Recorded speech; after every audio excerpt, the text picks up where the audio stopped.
জয় বড় মা। রবিবার পরে এসে মুড়ি খেয়ে এখন বেরিয়ে পড়েছি মামার বাড়ি। আমার মামার বাড়ি জানেন কোথায়? আমার মামার বাড়ি হচ্ছে দক্ষিণ বানরসিরি, গড় ভবানীপুর। এরপরে তো চলুন। তারপর হরিশিবা পার হয়ে দামোদর নদীর পার ধরে রওনা দিলাম মামার বাড়ির উদ্দেশ্যে। সাইকেলে করেই যাচ্ছি, অনেকটা রাস্তা যেতে হবে এখন।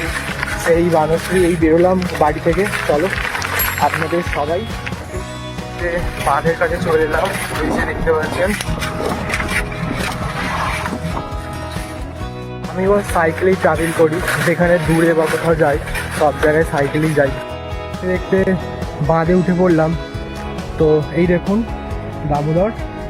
আর এখন যাব সানাগড়ের ঘাট পেরিয়ে।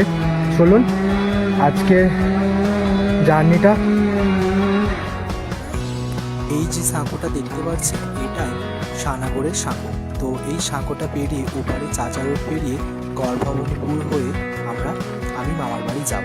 তো এই যে দেখতে পাচ্ছেন এটা হচ্ছে সানাগড়ের সাঁকো। দেখুন এখন দামোদরের জলস্তর কিন্তু কমে গেছে এবং সেই জন্যই কিন্তু এই সাঁকোটা তৈরি হয়েছে, না হলে আগে নৌকা চলতো।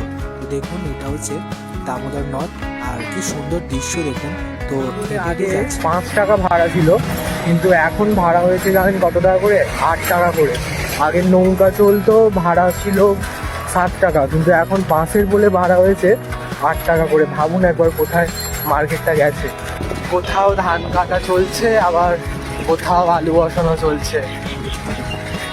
মাটির উর্বরতা জমির উর্বরতা অনুযায়ী হয়ে থাকে। কি বলুন তো, আপনি যদি কিছু করে ওপরে উঠতে চান তাহলে আপনাকে সবাই কিন্তু নিচে নামাতেই চাইবে। তাই আপনি আপনার কর্ম সবসময় করে যাবেন, আপনি ফল অবশ্যই একদিন পাবেন। তারপর মামার বাড়ি পৌঁছে ওখানে একদিন থেকে আবার সোমবার বেরিয়ে পড়লাম বাড়ির উদ্দেশ্যে। তো ওখানে একটা রাত কাটিয়েছিলাম। তো এখন সোমবার, এখন মামার বাড়ি থেকেই বেরোলাম। আর এই বাড়ি যাব, বাড়ি গিয়ে যদি স্কুল যাই যাবো আজকে, আর না গেলে না যাবো। তো মামার বাড়িতে কিছু ভিডিও করে কারণ তো আর কি, শীতের সকালের রোদের তাপ মাখতে মাখতে এগিয়ে চললাম বাড়ির উদ্দেশ্যে। তখন রোদটা বেশ ভালোই উঠে গিয়েছিল এবং সূর্যের তাপে কি সুন্দর চারিদিক ঝলমল করছে। এদিকে কৃষকরা তাদের ধান ঝাড়ার কাজ চলছে, আর এই যে দেখতে পাচ্ছেন সোজা রাস্তাটা ওটা চাষে। তো সকালবেলা হলে যে যার মাঠে কাজ থাকে, কেউ গরুকে নিয়ে মাঠে আসে। তো এইভাবেই চলে সকালটা। তারপর কিছুটা আসার পর দেখুন তো এই সব ধানগুলো যে কাটা হয়েছে সব কিন্তু মেশিনে কাটা হয়েছে।